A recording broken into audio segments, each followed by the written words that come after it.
വെള്ളം വന്ന സ്ഥിതിക്ക് നമുക്ക് വള്ളംകളി തുടങ്ങിയത്. ഇതൊക്കെ എന്ത്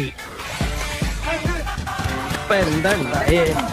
എന്തിനാ ആളുകൾ പടക്കം പിടിച്ച്? ദൈവമേ, ഈ വണ്ടിക്ക് ഡ്രൈവറില്ലേ?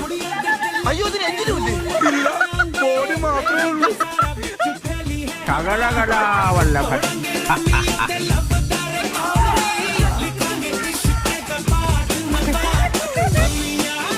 അതെ, എന്താ ഇവിടെ കിടക്കണേ?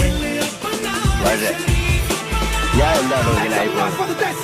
താൻ ചിന്തിച്ചിട്ടുണ്ടാവും.